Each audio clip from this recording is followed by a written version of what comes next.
Students हम बात करेंगे graph of y is equal to tangent x from negative 180 degree to positive 180 degree. ठीक है, यानी माइनस पाई से पॉजिटिव पाई के इस इंटरवल में हम देखेंगे कि ग्राफ कैसे बनता है। तो सबसे पहले तो हम ये देखते हैं कि जो हमारे पास टेंजेंट ट्रिग्नोमेट्रिक एक रेशियो है, एक पीरियोडिक फंक्शन है जी, ये इक्वल टू होता है, इसकी रेशियो होती है परपेंडिकुलर ओवर बेस साइड की। मतलब एक राइट एंगल ट्राइंगल ली जाए, ऐसी ट्राइंगल इसमें एक एंगल 90 डिग्री का होता है, इसमें फिर अगर हम वो साइड जो कि ऑपोजिट साइड होती है एंगल के, इसको डिवाइड करें इसके एडजेसेंट साइड से, तो ये हमारे पास रेशियो होती है टेंजेंट थीटा, जो कि फिर साइन थीटा और कोसाइन थीटा के भी इक्वल हो सकती है। और फिर हमने देखा था कि ये जो हमारे पास ट्रिग्नोमेट्रिक फंक्शन है, जब हम एक यूनिट सर्कल से स्टडी करते हैं, मतलब एक ऐसा सर्कल जिसका कि मैंने रेडियस 1 रखा है, तो वहां से हमने बात नोट की कि इसमें जो डोमेन मिलती है टेंजेंट थीटा की, उसमें वो तमाम एंगल्स आते हैं सवाए वो एंगल जो कि 90 के ऑड मल्टीपल्स हैं। इसलिए कि चूंकि हमारा डिवाइजर जो है टेंजेंट फंक्शन में वो कोसाइन थीटा, और कोसाइन फंक्शन जो है वो 90 पे 3 मतलब 270 पे माइनस 90 पे माइनस 270 पे अनडिफाइंड होता है। और इस तरह अगर सर्कल हम चलाते रहे तो ये मतलब ऑड मल्टीपल ऑफ 90 में अनडिफाइंड हो जाता, मतलब जीरो वैल्यू देता है और ये फंक्शन हमारा अनडिफाइंड हो जाता है। इस वजह से हम इस वैल्यू को, इन एंगल्स को निकाल देते हैं ताकि टेंजेंट थीटा जो है वो डिफाइंड रहे और उसकी डोमेन जो है वो आए, और उससे हर वैल्यू की, मतलब जो डोमेन की हर वैल्यू उसके अगेंस्ट हमें रेंज में एक नंबर मिले। ठीक है, तो ये वो नंबर्स आ जाते हैं हमारे पास जिनकी रेंज एग्जिस्ट करती है, तो डोमेन आ जाती है और रेंज में हमें पता चला कि तमाम रियल नंबर्स आते हैं। ठीक है, जो कि negative infinity to positive infinity को अप्रोच करते हैं। ठीक है, इसलिए हम ओपन इंटरवल लिखते हैं minus infinity to positive infinity.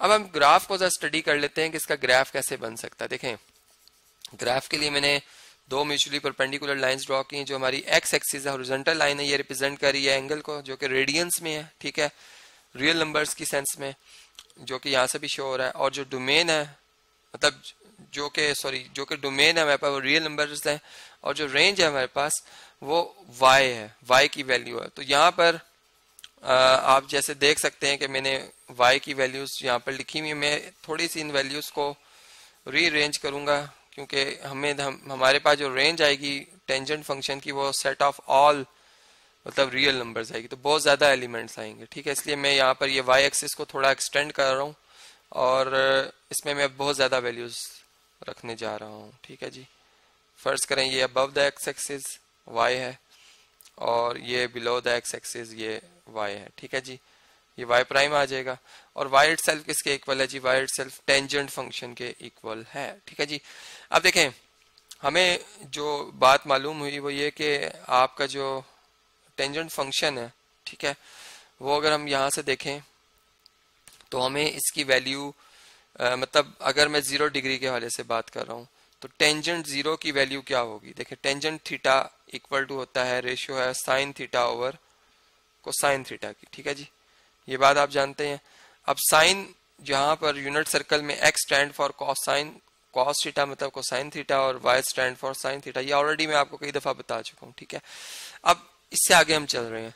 अब देखिए साइन 0 होता है और कोसाइन 0 1 होता है। इसका मतलब कि टेंजेंट 0 की वैल्यू 0 आ जाएगी क्योंकि आप 0 डिवाइडेड बाय 1 0 लिखोगे। ठीक है, अब जैसे जैसे ये एंगल इंक्रीज कर रहा है, जब आप 90 पे आएंगे तो ये अनडिफाइंड हो जाएगा। मतलब और दूसरी बात ये कि जो हमारे पास रेशियो है, अगर साइन यहाँ पर देखें साइन इंक्रीज कर रहा है और कोसाइन डिक्रीज कर रहा है, मतलब हमारी वैल्यू पॉजिटिव में लार्ज वैल्यूज आएंगी। इसलिए लार्ज वैल्यूज आएंगी कि आप देखें कि आपका जो न्यूमरेटर है नेक्स्ट वैल्यू के लिए अगर फर्ज करें न्यूमरेटर इंक्रीज कर रहा है 0.5 है तो इसका डिनोमिनेटर तो डिक्रीज कर रहा है। जितना छोटा नंबर आएगा उतना आपका आंसर बड़ा नंबर आता है। ठीक है, तो आंसर आपका मतलब y की वैल्यू इंक्रीज कर रही है, तो इस लिहाज से हम यूं बात करेंगे कि ये हमारे पास रेशियो इंक्रीज कर जाएगी। ठीक है, जैसे एंगल हमारा 0 से 90 की तरफ जाएंगे हम, तो हमें जो वैल्यूज मिलेंगी वो इस तरीके से मतलब इंक्रीजिंग में, लेकिन 90 पे अनडिफाइंड हो जाता है। इसलिए एक एसिम्पटोट बनाएंगे हम, और एसिम्पटोट क्या है कि x इक्वल टू 90 पे मैं एक लाइन ड्रॉ करूंगा इस तरह से। ठीक है, ये लाइन है जो कि पैरेलल टू y एक्सिस है, और ये इसका डिस्टेंस अगर देखा जाए तो वो पाई बाय 2 है y एक्सिस से। ठीक है, y/2 है, π/2 है।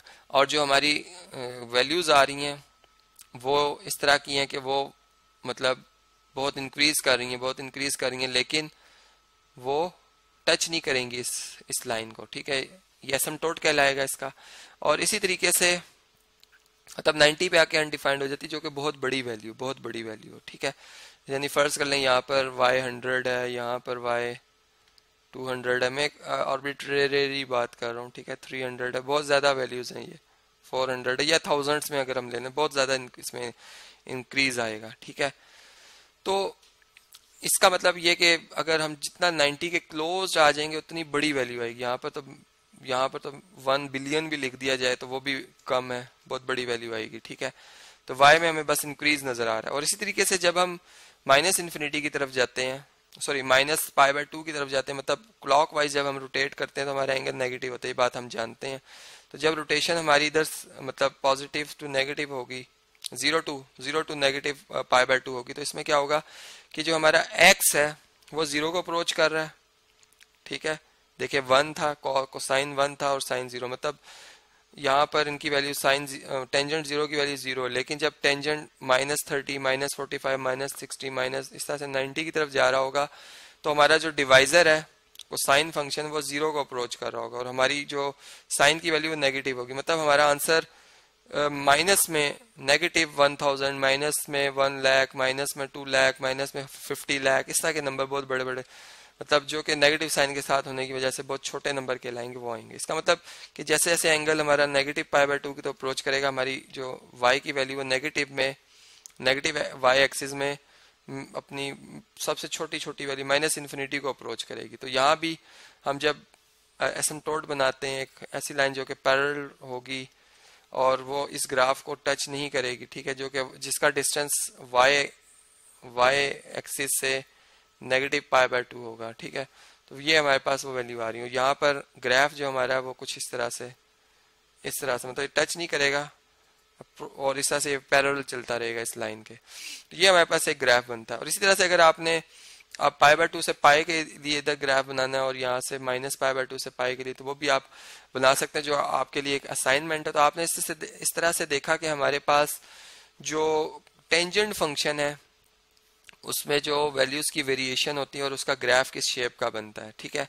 नेक्स्ट आपको मैंने कहा कि आपने जो है वो π/2 से यानी π/2 से 3π/2 के लिए आपने ग्राफ बनाना है और इसी तरह -π/2 से -3π/2 के लिए आप ग्राफ बनाएंगे और देखेंगे बिल्कुल इसी तरह का कर्व बनेगा। मतलब वो जो कर्व होगा, चूंकि जो टेंजेंट 180 की वैल्यू होती है या -180 की वैल्यू होती है वो 0 होती है, तो आपका ग्राफ यहाँ पर मैं एक अंदाजन बता देता हूँ कि इस तरह से यहाँ से इस तरह से ऊपर बनेगा और यहाँ से इस तरह से नीचे की तरफ बनेगा, इस तरह से ग्राफ बनेगा आपका। इसी तरह यहाँ से भी जब आपका एंगल π/2 को अप्रोच करेगा इंक्रीज करेगा, जब आप π/2 की तरफ जाएंगे तो ये क्या करेगा जी, मतलब यहाँ से ये इसकी वैल्यू क्या करेगी, डिक्रीज करेगी y की वैल्यू।